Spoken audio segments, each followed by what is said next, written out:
Hello, my fellow truth seekers, patriots, and New World Order exposers. Today I want to expound on my film and really prove without any shadow of a doubt what I said in it, because some of the zeitgeist defenders are still loyal to this new age that's being promulgated.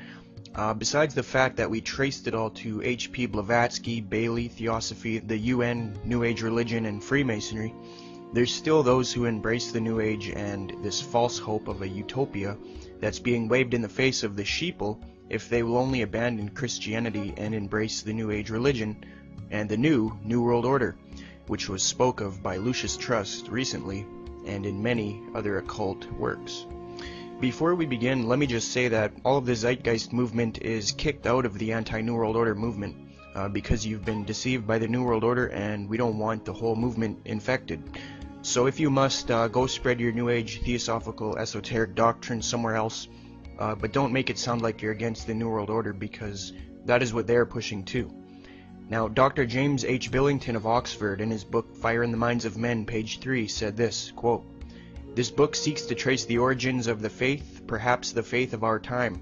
Modern revolutionaries are believers, no less committed and intense than were the Christians or the Muslims of an earlier era. What is new is this belief that a perfect secular order will emerge from a forcible overthrow of traditional authority." Unquote. The late Bill Cooper, who was perhaps the leading expert on the New World Order but was murdered, says this, quote, "Nothing perfect will ever emerge from the minds of imperfect men, and no men will ever be ruled by other imperfect men in any kind of a utopian order." Unquote. I tell you, if Cooper was still alive, Peter Joseph and Zeitgeist and all of these other fake, controlled New World Order researchers would have been exposed already, but we must pick up the torch where it was dropped. As far back as 1927, Freemason W.L. Wilmshurst saw the dawning of the Aquarian Age as the fulfillment of the Great Plan. In The Meaning of Masonry, page 4, he writes, quote, "In this new Aquarian age, when many individuals and groups are working in various ways for the eventual restoration of the mysteries, an increasing number of aspirants are beginning to recognize that Freemasonry may well be the vehicle for this achievement." Unquote. Now, what should raise the eyebrow of the anti-New World Order movement is the fact that supposed truth seekers promote this great plan of the Aquarian Age led by the Freemasons and the elite. Ladies and gentlemen, this is very, very dangerous stuff. Now, the top New Age advocate who is associated with the United Nations, Benjamin Creme, writes, quote, "The new religion will manifest, for instance, through organizations like Masonry. In Freemasonry is embedded the core of the secret heart of the occult mysteries, wrapped up on number, metaphor, and symbol." Steve Bonta said this in New Age Roots, quote, "Beginning in 1959, Creme was contacted by one of the Ascended Masters who told him he had a mission to perform for the advancement of the Master's plan for humanity. Creme was instructed to prepare the way for the coming of the Lord Maitreya, a master who would assume human form and begin preparing humanity for the advent of the Age of Aquarius." Sounds a lot like Jordan Maxwell's experience when he swore he would do their will. So again, all of you New Age Zeitgeist defenders are kicked out of the anti-New World Order movement. You've been deceived by the New World Order, and you work for them. We don't want you in the movement anymore. Now, the reason why these changes are necessary was explained by Manly P. Hall, who was the leading authority on esotericism and who was Masonry's greatest philosopher. Also, a good friend of Jordan Maxwell's, one of Zeitgeist's main sources. Now, Hall stated, quote, "The time has not yet arrived when the average man is strong enough or wise enough to rule himself." And on page 351 of that same book, he states, quote, "100 years ago it was predicted that within a few centuries men would revert to the gods of Plato and Aristotle, and tired of a distant spirit, rejoice in the proximity of kindlier gods and demons. We may all look forward with eager anticipation to the nobler day when the gods of philosophy once more shall rule this world." Remember the top New Age spiritist, David Spangler?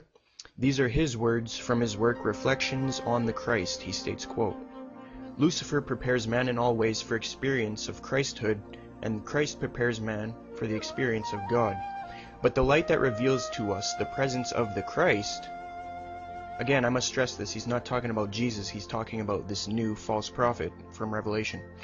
Again, but the light that reveals to us the presence of the Christ, the light that reveals to us the path to the Christ, comes from Lucifer.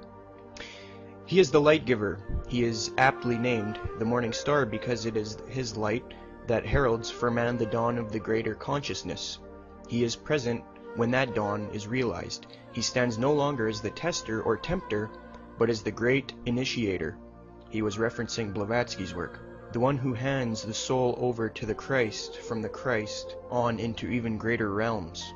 With respect to Christianity, he states, quote, "We can take all the scriptures and all the teachings and all the tablets and all the laws and all the marshmallows and have a jolly good bonfire and marshmallow roast, because that is all they are worth," unquote. In other words, they're going to destroy it and it's worthless to them.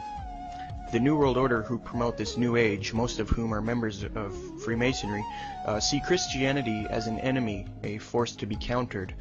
They have declared war on Christians, and as in every war, the enemy must be defeated, even in bloodshed if necessary, as Bill Cooper remarked. Now, remember Alice Bailey, the founder of Lucis Trust, who is supported by the United Nations and Freemasonry? She said she was in touch with an ascended master named Djwal Khul, and it told her this, quote, "Death is not a disaster to be feared. The work of the destroyer is not really cruel or undesirable. Therefore, there is much destruction permitted by the custodians of the plan, and much evil turned into good." In other words, she's advocating genocide. Yes, ladies and gentlemen, Christianity has no role in this New Age world system. We are therefore their enemy whether we like it or not. Many of you already know what this plan is, and the Zeitgeist followers embrace it. For those of you who don't know what the plan is, Benjamin Creme, a top New Ager, stated, quote, "What is the plan? It includes the installation of a new world government and a new world religion under Maitreya," unquote.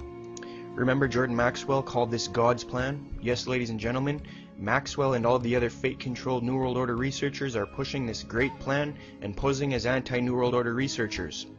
Those of you who embrace this are kicked out of the anti-New World Order movement from here on out. We will not have you infiltrating it any further.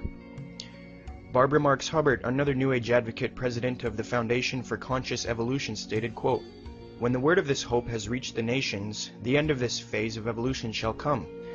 All will know their choice. All will be required to choose. All who choose not to evolve will die off. The kindergarten class of Earth will be over. Humankind's collective power is too great to be inherited by self-centered, infantile people," unquote. So we will be given a choice to accept the New World Order, or we will choose to die. Adam Weishaupt, the founder of the Illuminati, started this mode of thought. In his initiation into the order, the initiate was told, quote, "Behold our secret. If in order to destroy Christianity, all religion, we have pretended to have the sole true religion, remember that the end justifies the means, and the wise ought to take all the means to do good, which the wicked take to do evil.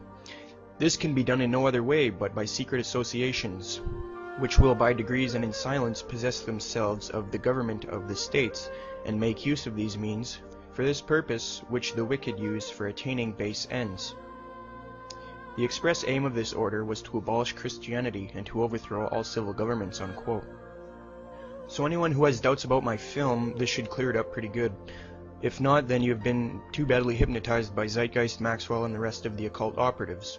Anyone who defends Zeitgeist or the New Age agenda is automatically kicked out of the Truth Seeker movement, and they should be ignored as deceivers.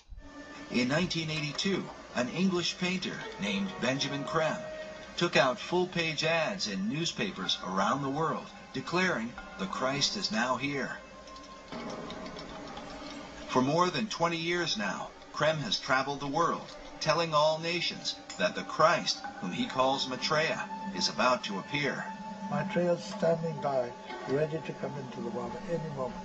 We caught up with Mr. Creme in August of 2006, as he had just come from speaking to an independent group at the United Nations.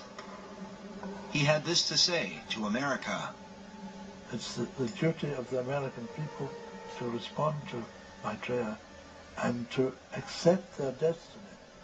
With all the bloodshed and conflict happening in the Middle East, we asked Creme what he thought it might take to bring peace to the region. I've always said it will take Maitreya to solve it. Krem says the solution is the universal Christ, which he claims is awaited by all religions. Maitreya is the name of Maitreya Buddha. All the religions are awaiting him.